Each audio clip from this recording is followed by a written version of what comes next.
Hoy vamos a hablar del caso de un niño de 13 años que tenía todo para ser el hijo que cualquiera querría. Estudiante de honores, buenas notas, sin un solo problema en la escuela ni en la casa, sin ningún antecedente.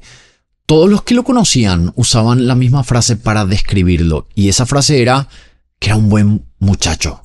Y una noche cualquiera, este buen muchacho tomó el teléfono, marcó al 911 y con una voz tranquila le dijo a la operadora que fueran a su apartamento porque acababa de pasarle algo a su madre.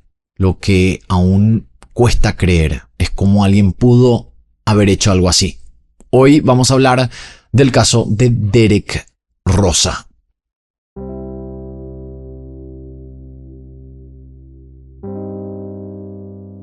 Para ubicarnos, todo ocurrió en Hialeah, que es una ciudad del condado de Miami-Dade, en Florida, con una comunidad cubana enorme, de esas donde todo el mundo se conoce y se habla en español en cada esquina. Y en un complejo de apartamentos que se llama Amelia Oaks, sobre la 79 Place, vivía una familia que hasta esa noche había sido de lo más normal. Una madre llamada Irina García, de 39 años, ella era cubana, que trabajaba en un salón de belleza de la zona. Y también estaba su pareja llamado Frank Ramos, un hombre cubano que era conductor de camiones y que por su trabajo pasaba mucho tiempo fuera de la casa, incluso fuera del estado. Estaba su bebé recién nacida, una niña que se llamaba Ashley y que había nacido apenas el 29 de septiembre, así que para la noche de la que vamos a hablar tenía 14 días de vida. Y después estaba el hijo mayor de Irina, un adolescente de 13 años que cursaba octavo grado en una escuela autónoma llamada I-Matter Academy. Y que bueno, era un chico que tenía puras buenas notas en el colegio. Irina y Frank llevaban juntos unos 3 o 4 años, aunque no estaban casados. El propio Frank, tiempo después, la describiría como una familia muy unida y diría que a Derek lo quería como si fuera su propio hijo, porque acá sí tengo que aclarar que Frank no era el papá biológico del chico, sino que era su padrastro.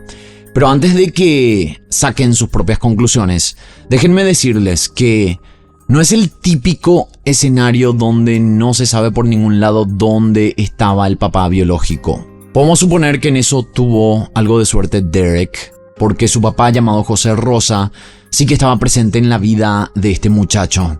Ahora, algo es bastante cierto, que esa noche del 12 de octubre de 2023, en ese apartamento, no estaban ni Frank ni el papá biológico. Solo estaban la mamá, la bebé de 14 días y el hijo de 13 años.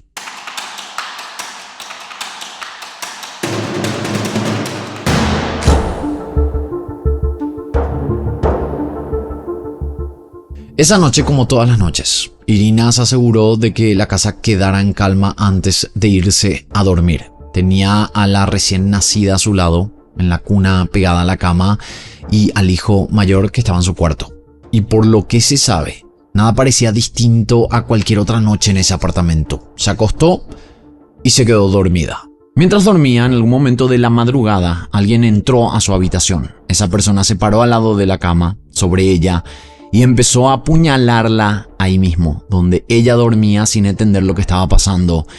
Y ese alguien, por más difícil que sea de creer o entender, no era un intruso que había forzado la entrada ni un ladrón. Tampoco era un desconocido, era su propio hijo de 13 años. Lo sabemos con bastante detalle, de hecho, porque fue él mismo quien lo contaría después. Esa noche Derek se fue a dormir alrededor de las 10 de la noche. Pero en algún momento se levantó, fue hasta la cocina, agarró uno de los cuchillos, uno grande con el mango de color morado, y caminó por el pasillo hasta el cuarto de su mamá que estaba dormida. Y ahí, parado sobre ella, empezó a atacarla, como mencionamos recién. Esto también lo sabemos con seguridad porque en ese cuarto había un baby monitor, una de esas camaritas que los papás ponen para vigilar al bebé mientras duerme, y esa cámara grabó imágenes de una persona atacando a la mujer esa misma noche. Por supuesto, estos videos no fueron publicados en su totalidad debido a la crudeza de sus imágenes y también para protección de Derek, que recordemos era menor de edad, o es menor de edad, mejor dicho. Esto quiere decir que, sea lo que sea que haya pasado dentro de ese cuarto, por más difícil que sea de imaginar, quedó todo registrado. Y no fueron una ni dos puñaladas lo que recibió Irina. Cuando después le hicieron la autopsia, el forense contó 46 heridas de cuchillo, repartidas por la espalda, el cuello, la garganta y la cara. Y una de esas le alcanzó la arteria, y por eso la cantidad de sangre fue tanta que llegó hasta el piso y hasta la base de la cuna donde dormía la bebé. Y algo que realmente no me parece raro a mí es que Derek, en medio de todo eso, no le hizo absolutamente nada a su hermanita. La dejó ahí sana y salva, durmiendo a pocos metros de donde acababa de matar a su madre. Obviamente, a esta altura de la historia, podemos suponer que él sabía a quién quería atacar y a quién no. Y aunque todo esto suene extraño, hay que fijarse en lo que pasó después, porque esto es aún más extraño. Este chico vio lo que hizo con sus propias manos, y en lugar de salir corriendo y huir, agarró su teléfono, le tomó fotos al cuerpo de su mamá y se las mandó a un amigo. Y encima se tomó una selfie con la mano llena de sangre y esa también mandó a este amigo. Ese amigo, cuando la policía lo contactó tiempo después, contó que el muchacho estaba bromeando y riéndose por lo que había hecho. Recién después de todo eso fue que llamó al 911. La llamada duró casi 18 minutos y él se quedó en la línea con la operadora hasta que llegó la policía. Y si uno escucha esta grabación que la policía terminó publicando, lo que más desconcierta es lo tranquilo que sonaba este chico durante toda la conversación. Le pidió que mandara la patrulla a su casa y cuando la operadora le preguntó por su mamá, él le respondió que estaba muerta, que había sangre por todo el piso. 911, what's the address of your emergency? Could bring the police over here where I live. What is your address? I don't know my address, miss. I'm only 13. But miss, I killed my mom. Okay. So my mom died. I killed her. How did you kill your mom? I grabbed her from the kitchen and while she was sleeping, I her in the throat and in the back. Cuando la operadora le preguntó por qué lo hizo, él dijo, ya no quería estar más aquí vivo. Después le contó que iba a matar a su madre y luego a sí mismo, pero después terminó arrepintiéndose. Le contó a la operadora que en la sala había una pistola y de hecho esta pistola estaba cargada. Él también dijo que jaló la corredera para, ustedes saben, hacerse daño a sí mismo, pero que al final no lo hizo porque no quiso. En un momento le aclaró a la operadora que a su hermanita no le había pasado nada, que la bebé estaba bien en su cuna y también con esa misma calma le contó lo de las fotos que le había mandado a este amigo y le preguntó con estas palabras si eso estaba mal. Después, en un momento, incluso pidió perdón por haber matado a su madre. Y ya cuando se escuchaban los policías llegando a la puerta, Derek le hizo una última pregunta a la operadora. Le preguntó si lo iban a matar y ella le dijo que no, que estaban ahí para ayudarlo a él y a su familia. Hay hasta un video tomado de la cámara de seguridad que muestra a este chico de 13 años saliendo del apartamento con las manos en alto, entregándose a los policías que se acercaban. Y la verdad es que es una imagen que podemos decir es impactante, porque es un niño, es un adolescente, podemos decir, saliendo con las manos arriba de la escena del crimen donde acababa de matar a su propia madre. Al día siguiente, la policía de Hialeah dio una rueda de prensa y un teniente dijo que estaban pasmados, sin palabras. Y es que nada de lo que encontraron cuadraba con lo que uno esperaría al entrar a una escena como esa. Porque Derek había sido, según él, bastante educado durante toda la llamada. Todo era sí señora y no señora. Y cuando empezaron a indagar en su vida, se toparon con el perfil menos sospechoso que uno se pueda imaginar. Un estudiante de honores, con buenas notas, sin problemas en la escuela ni en la casa, sin ningún antecedente de salud mental que ellos conocieran. Esa misma noche del crimen, la policía habló con la abuela, con Isabel Acosta, que era la mamá de Irina.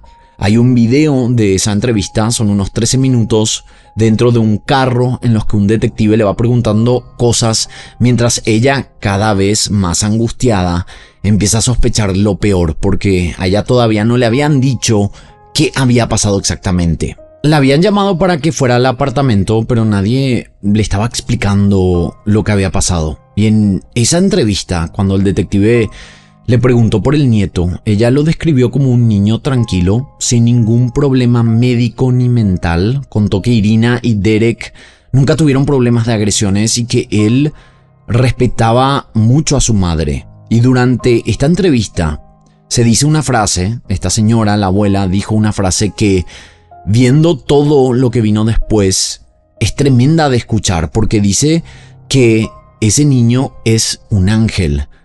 Esa mujer, en el lapso de una misma noche, terminó perdiendo a su hija y a su nieto al mismo tiempo. A la hija porque acababa de ser asesinada y al nieto que se había convertido en el asesino de su madre y obviamente en ese momento estaba siendo detenido. El principal enigma con el que se quedó todo el mundo esa primera semana era que no había un motivo. No había una historia de maltrato detrás. No había una pelea esa noche. No había absolutamente nada que explicara por qué un chico así de la nada mata a su mamá con 46 puñaladas mientras ella está durmiendo. A las pocas horas del crimen, todavía en esa madrugada, la policía sentó a Derek en una sala de interrogatorio y hay videos de eso también. Un video que después se volvió una de las piezas centrales de todo el caso. En esa grabación se ve a un muchacho tranquilo mientras un detective le pregunta directamente si él la mató, a lo que él le respondió que sí, asintiendo con la cabeza. Le preguntó qué tipo de cuchillo usó y él lo describió con detalle, que era un cuchillo grande de cocina y hasta se acordaba de mencionar que el mango era morado. Cuando los detectives le preguntaron dónde la había cortado, él se señaló el propio cuello con una naturalidad que dejó a los policías helados.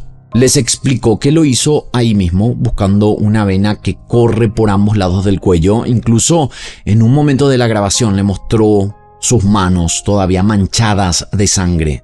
Sin embargo, un instante crucial lo cambió todo. Mientras los investigadores se enfocaban en el cómo, los detalles, el arma y el lugar, el joven respondía sin ningún inconveniente.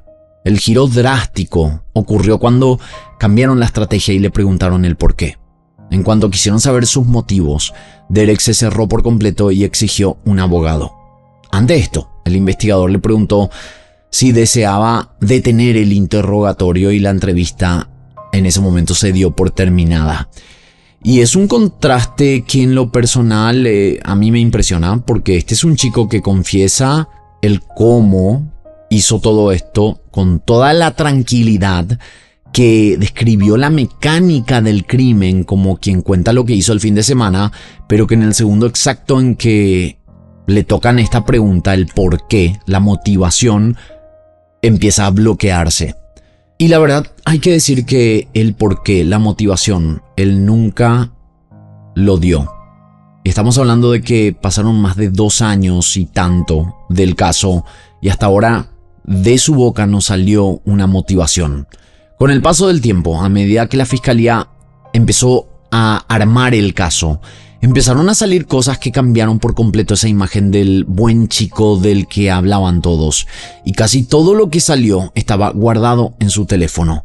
Cuando le hicieron el análisis forense al celular, encontraron que Derek había buscado literalmente cuál era el mejor lugar para apuñalar a una persona. Otra de sus búsquedas fueron diagrama de la arteria carótida. Es un cuchillo pequeño bueno para matar. Es más fácil matar a alguien con un cuchillo pequeño, ¿puede un cuchillo cortar hueso? Porque podemos estar hablando de un arranque de locura de una sola noche, algo impulsivo que uno podría llegar, no sé si a entender o justificar un poco porque hay algo mental en ese momento, pero igual sigue siendo terrible, obviamente. Pero alguien que se sienta a buscar en internet dónde es el mejor lugar para apuñalar a una persona, ya lo tiene en la cabeza desde antes. Eso ya no se podría llamar impulso. O sea, ya lo venía planeando. De igual manera, las búsquedas de Google, aunque son evidencias, siempre son evidencias circunstanciales. Eso hay que entender. Porque que alguien busque algo en internet no significa que entró a páginas para leer sobre eso o ver contenido ilegal o que haya cometido un crimen, pero sí se utiliza mucho para demostrar la mentalidad o la personalidad que tiene la persona. Y había más, porque la fiscalía sostuvo que Derek tenía lo que ellos llamaron una fascinación mórbida con la sangre, la muerte y el gore. El día antes de matar a su mamá, le había dicho a un amigo que estaba planeando disfrazarse de Jason para Halloween, el personaje de las películas de Viernes 13. El del machete y la máscara de hockey, por lo que los investigadores creen que es posible que hubiera elegido ese día para realizar el ataque por el viernes 13, porque recordemos que el ataque lo realizó solo unas horas antes de que sea viernes 13. En la mañana del hecho, Derek le había mostrado a su novia un video de un hombre que se disparaba a sí mismo mientras estaban en el autobús escolar. La joven les contó después a los investigadores que Derek se reía y bromeaba mientras le mostraba el video, lo que la llevó a romper con él. Derek también había enviado el video sangriento a un chat grupal con sus amigos.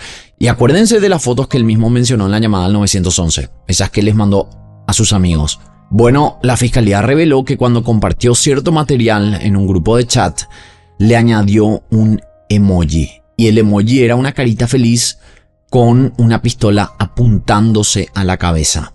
Para los fiscales, todo esto junto, las búsquedas, la fascinación con este tipo de contenido, la manera burlona y divertida con la que compartió lo que había hecho, todo apuntaba a algo muy distinto de un impulso descontrolado. Apuntaba a premeditación, a un chico que sabía perfectamente lo que estaba haciendo, que lo planeó y que encima parecía sentir una especie de orgullo por lo que hizo, porque se lo veía orgulloso y también burlón, tanto al compartir el video de esta escena densa que le mostró a la novia, como también en los mensajes después del homicidio.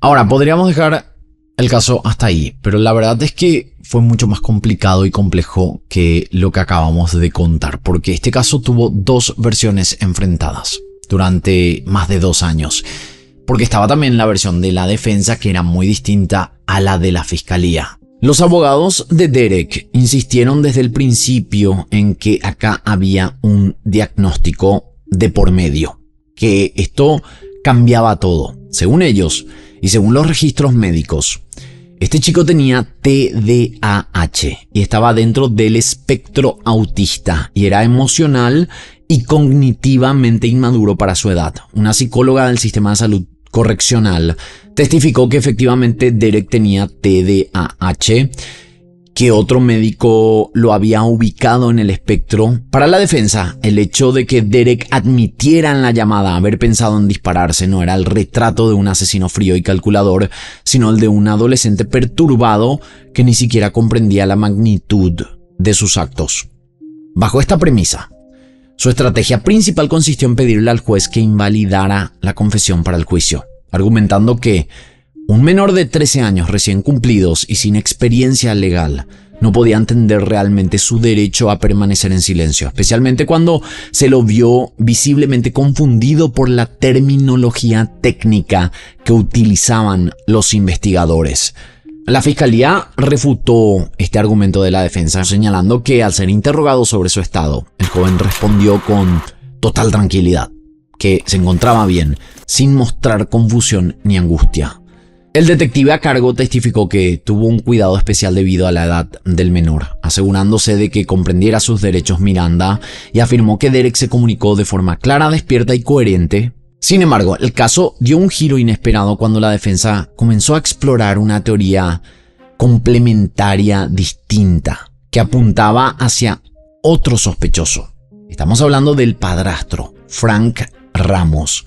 Según los abogados, existían conversaciones de Facebook en las que Frank detallaba aspectos muy específicos del crimen, como que la víctima gritó pidiendo ayuda y se defendió de su atacante, lo que dejó en el aire una pregunta lógica: si él no había estado en la escena esa noche, ¿cómo es que conocía con tanta precisión todos estos detalles?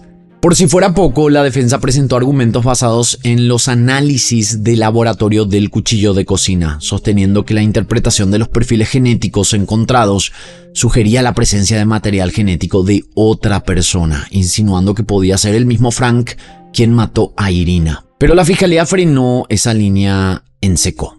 ¿Los argumentos? Bueno, simplemente que no había ninguna evidencia de que Frank estuviera presente en el crimen, y que toda la evidencia, los documentos y los videos mostraban que él estaba en Georgia esa noche, en el estado de Georgia, trabajando a cientos de kilómetros de distancia.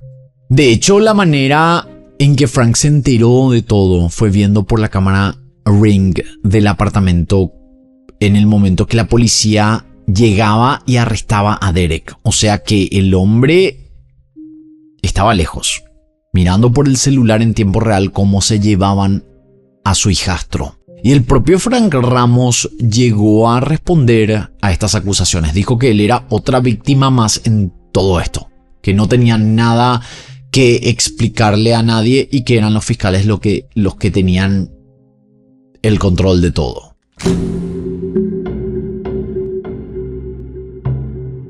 Este proceso fue larguísimo, más de 2 años, porque a Derek lo acusaron como adulto.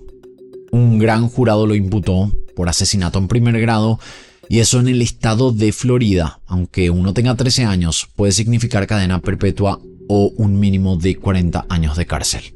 La pena de muerte no le aplicaba por su edad, pero todo lo demás sí estaba sobre la mesa. Mientras esperaba el juicio, a Derek, de 13 años, lo tuvieron en una cárcel de adultos, separado de la población adulta por su propia seguridad, pero en condiciones durísimas. La defensa peleó varias veces para que lo trasladaran a un centro juvenil, argumentando que ni siquiera le estaban dando la educación que le correspondía por ley. Su padre y abuela incluso rogaron para que le concedieran el arresto domiciliario, pero el juez dijo que no había suficiente evidencia de que sus derechos estuvieran siendo violados en la prisión para adultos y que debido a él, siendo una gran amenaza, debía ser tratado como un adulto. En un momento salió a la luz un dato que es bastante impactante en este caso, y es que en el mes de marzo de 2024, este chico solamente había estado fuera de su celda unas 119 horas en todo el mes. Y de esas 119 horas, apenas 5 fueron para temas educativos. El resto del tiempo prácticamente aislado. Mientras todo esto pasaba, se fue armando un movimiento de apoyo bastante grande. Aparecía gente en las audiencias con camisetas que decían justicia para Derek y otras que decían él no es un adulto, es un niño. Hubo hasta una petición en internet pidiendo que lo juzgaran como menor y no como adulto, que llegó esta petición a juntar casi 32,000 firmas. Todos los grupos de personas en las redes sociales que sostienen y apoyan la versión de que Derek es supuestamente inocente dicen que durante la llamada de Derek al 911 se escucha otra voz a lo lejos, lo que les hace pensar que había alguien más ahí. También dicen que en la foto de la toma del video del baby monitor se ve la figura de un hombre atacando a la madre de Derek. Y supuestamente esta figura no se parece a Derek, porque parece como más robusto. Pero también hay que decir, esto puede ser por el ángulo de la cámara. Otros simplemente dicen que era un niño al momento del hecho y que merece ser tratado como tal. Y su abuela, Isabel Acosta, la misma que aquella primera noche había dicho que el niño era un ángel, salió una y otra vez a pedir clemencia por su nieto y a defenderlo ante las autoridades y ante los medios. Al inicio del proceso judicial, Derek y sus abogados presentaron y defendieron una declaración de no culpabilidad e inocencia. Tras 2 años de expectativas, el juicio nunca llegó a celebrarse. El 16 de enero de 2026, Derek Rosa, ya de 15 años, compareció ante la corte para declararse culpable del asesinato en segundo grado mediante un acuerdo con la fiscalía, eludiendo de esa manera al cargo original de primer grado a cambio de una condena de 25 años de prisión y 20 años de libertad condicional. Ese día en la sala habló Frank Ramos, el padrastro, el mismo al que la defensa había intentado señalar como sospechoso alternativo. Le dijo que para él Derek había sido como un hijo, que ellos eran una familia muy unida. Le dijo que su mamá había sido una madre amorosa y dedicada, una excelente persona, y que perderla había destruido a la familia, cambiando su vida para siempre. Y le dijo también, mirándolo a los ojos, que nada justificaba lo que había hecho. Y justo después de esas palabras, cuando le tocó el turno de hablar a Derek, este chico dijo apenas una frase. Dijo, lo siento, es todo, su señoría. El acuerdo, por cierto, incluye un par de cosas que quiero mencionar, porque cuando Derek salga de prisión, después de esos 25 años, que normalmente no se cumplen los 25 años, si es que hay buen comportamiento, un tribunal va a evaluarlo para determinar qué necesidades de salud mental pueda llegar a tener en ese momento. Y eso podría incluir un tiempo de tratamiento. Por otro lado, otra condición del acuerdo es que Derek tiene que mantenerse alejado para siempre tanto de su padrastro como de su hermanita, de la bebé Ashley, que aquella noche estaba durmiendo a pocos metros de su madre que había sido asesinada.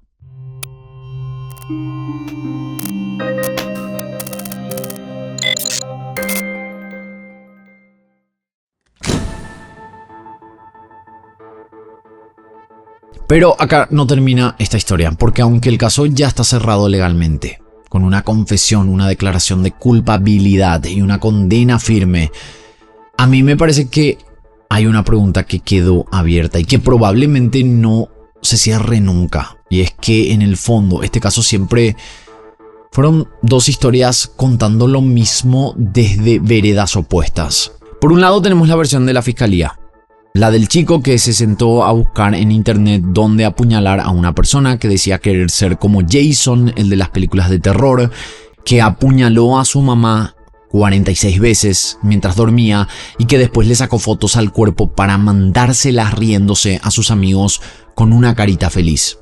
Esa versión es la de un asesino que sabía perfectamente lo que hacía, que lo planeó con tiempo y que hasta disfrutó el impacto que causaba. Por el otro lado tenemos la versión de la defensa y de la familia, la del niño de 13 años con TDAH y dentro del espectro autista, emocionalmente inmaduro, que estaba con ideas de hacerse daño la noche que lo arrestaron, que según su abuela era un ángel y que para toda la gente que salía con camisetas a defenderlo no era más que un chico enfermo al que un sistema demasiado duro decidió tratar como un adulto. Yo también llegué a escuchar que hay mucha gente que cree que a él sí lo habían abusado. ¿Hay evidencias de eso? No lo encontramos, pero hay mucha gente que cree que no se está contando toda la historia. Y esta versión que tiene la defensa es de una tragedia, la de alguien que a lo mejor ni siquiera dimensionaba lo que estaba haciendo. Y la única persona que podría haber inclinado la balanza para un lado o para el otro, la única que sabía de verdad qué pasó por su cabeza esa noche, decidió no contarlo. Se declaró culpable, aceptó sus 25 años y se llevó consigo la única pregunta que de verdad importaba en todo este caso. ¿Qué fue exactamente lo que lo llevó a hacer esto? Un chico de 13 años, de buenas notas y sin antecedentes. Su abogada, Dailyset Rielo, publicó después de la condena un mensaje largo, muy personal, lleno de reflexiones y de agradecimientos, y lo cerró diciendo: con el tiempo encontrarán respuestas. Y ojalá tengan razón, ojalá con el tiempo aparezcan, porque hoy por hoy la verdad no existe. ¿Sí?